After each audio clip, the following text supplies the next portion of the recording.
Hello বন্ধুরা, সুরূপার রন্ধনশালায় তুমি দেখো আমি আজকে তোমাদের জন্য কি নিয়ে এসেছি।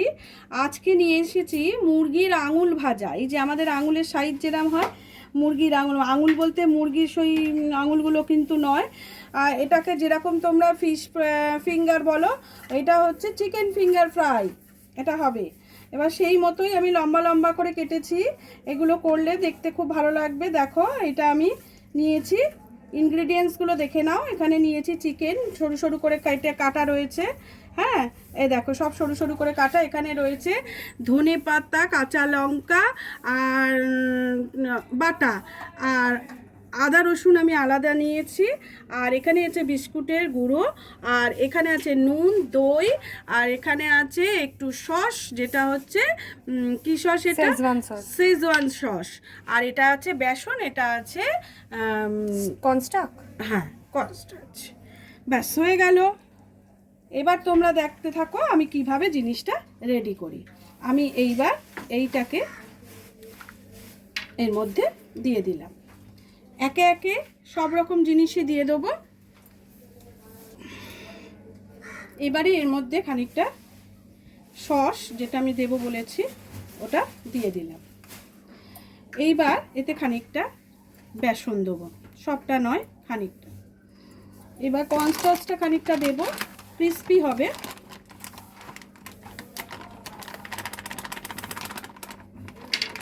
প্রয়োজনে নিয়ে নেব। আচ্ছা, এর মধ্যে একটু টক দই দেবো। টক দইটা অপশনাল, তোমাদের কাছে না থাকলে না দেবে, আমি একটু দিলাম। নুন তো অবশ্যই সবাই দেবে। দেখো এটার প্রয়োজন মতো নুন দিচ্ছি আমি, যেন বেশি না হয়। আদা রসুনের পেস্ট আমি নিয়েছি, কেননা বাটলে না অনেক সময় একটু থেকে জ্বালা, একটু কুচি থেকে যায়, ওইগুলো ভালো লাগে না। ওই জন্য আমি এটা কি পেস্টটা খুব সুন্দরভাবে দেয়া যায়। আলাদা করে একটু রসুন বাটা আমি এতে দেব। রসুনটা আগে দিয়েছি, এইবারে আদা রসুন দিচ্ছি। আমি একটু ভুল বলেছি, আদা রসুনটা দিচ্ছি। রসুনের গন্ধটা এতে খুব ভালো লাগবে। এবার একটুখানি ব্রেড ক্রাম্ব এর মধ্যে ছড়িয়ে দিলাম, দিয়ে এবার এটাকে ভালো করে মেখে নেব। আমি না এটা একবার তোমাদের ব্রেড ক্রাম্ব বলেছি, আর একবার বিস্কুটের গুঁড়ো বলেছি। এটা কিন্তু অ্যাকচুয়ালি ব্রেড ক্রাম্ব। আমি ভুলই বলেছি, মানে দু রকম জিনিস ব্যবহার করি তো ভুল হয়ে যায়। দেখো এটা খুব সুন্দর করে করে নিয়েছি। এবার এটাকে আধ ঘন্টা এইভাবে ছেড়ে দেব। ভালো করে মিশিয়ে নেবে, নিয়ে আধ ঘন্টা এটাকে ছেড়ে দেবে। তারপর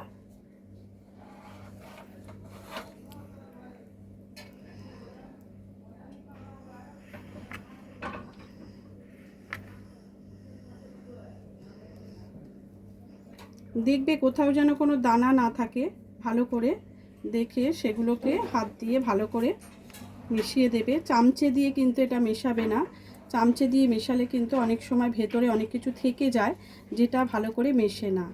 হ্যাঁ, এটা ভালো করে মিশিয়ে নেবে। ওই জন্যই আমি কিছুক্ষণ রেখে দেবো, রেখে দিলে এটা রেডি হয়ে যাবে।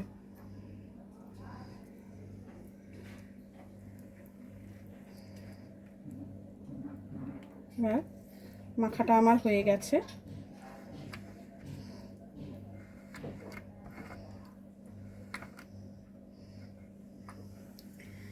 এইভাবে আমি 15 মিনিট রেখে দেব, তারপরে ঘুরে আসছি। দেখো বন্ধুরা, আমি চলে এসেছি, 15 মিনিট হয়ে গেছে। এবারে আমি এগুলোকে এই ব্রেড ক্রাম্পের মধ্যে নেব, নিয়ে এগুলোকে এর সাথে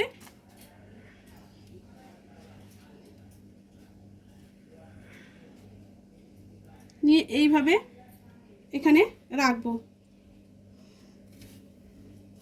এই হাত দিয়েই করছি।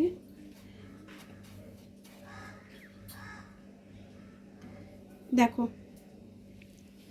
হলো তো চিকেনের আঙুল বা মুরগির আঙুল ভাজা, বুঝেছো তো?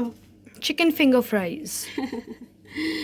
যাই হোক, তোমরাও সবাই করো চিকেন ফিঙ্গার ফ্রাইজ, করে দেখো কেমন লাগে। আমার মনে হয় তোমাদের ভালোই লাগবে।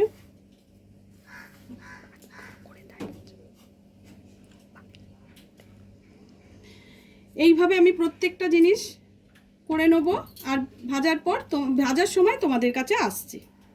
দেখো বন্ধুরা, আমি কিন্তু এটা নিয়ে চলে এসেছি ভাজতে। এই দেখো, আমি এটার মধ্যে তেল দিয়ে দিলাম। তেলটা একটু গরম হোক।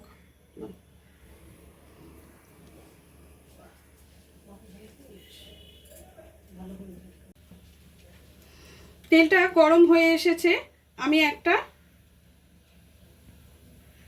চিকেন ফিঙ্গার ছেড়ে দিলাম। আঁচটা একটু কমিয়ে দিলাম, আস্তে আস্তে হোক, তাতে জিনিসটা ভালো হবে।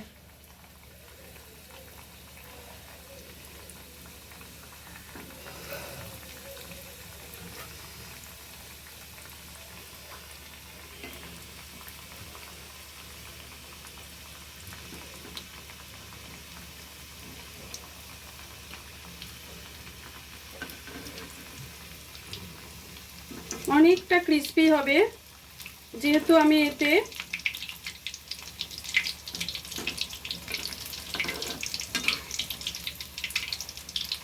টক দইটা, বন্ধুরা তোমরা যদি মনে করো দেবে না বা কারোর কাছে নেই, তাহলে কিন্তু না দিলেও চলবে, জানো তো।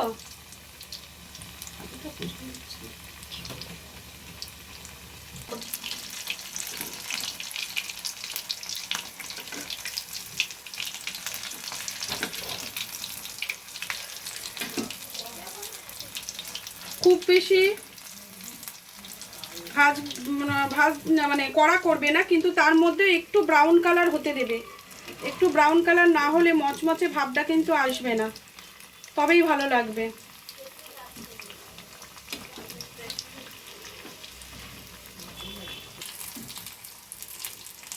এবার আমি এগুলো হয়ে গেছে, আমি তুলে নিচ্ছি।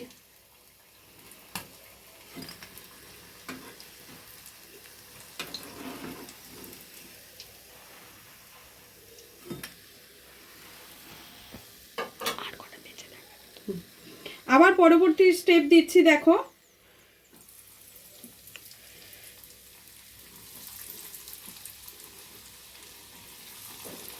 তখন 3টে দিয়েছিলাম, এখন আর কটা দিয়ে দিচ্ছি।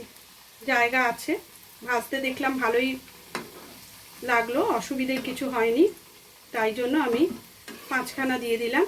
আশা করছি ভালোভাবেই ভাজাটা হয়ে যাবে।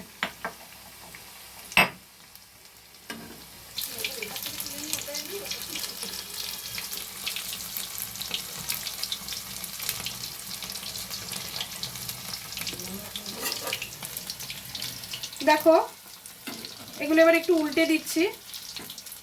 ব্রাউন কালার ধরে নিয়েছে।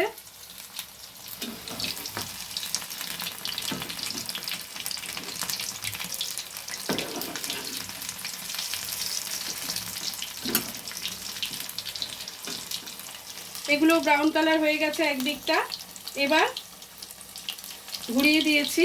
এবার আরেকটু হলেই আমি নামিয়ে ফেলবো। এবার এগুলোকে তুলে নিচ্ছি।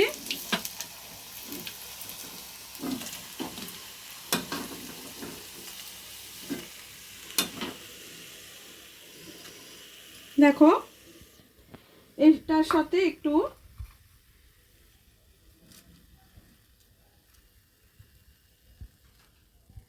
স্যালাড দিয়ে দিলাম। দেখছো, হয়ে গেল আমার চিকেন ফিঙ্গার ফ্রাই, যেটাকে বলতে পারো মুরগির আঙুল ভাজা। দেখতে কেমন হয়েছে? খেতে কিন্তু খুব সুন্দর। একবার টেস্ট করে দেখো, আমার মনে হয় খুবই ভালো লাগবে। আজকের মতো ভিডিওটা এখানে শেষ করছি। আবার কালকে অন্য কোনো আইটেমের সঙ্গে তোমাদের কাছে চলে আসবো।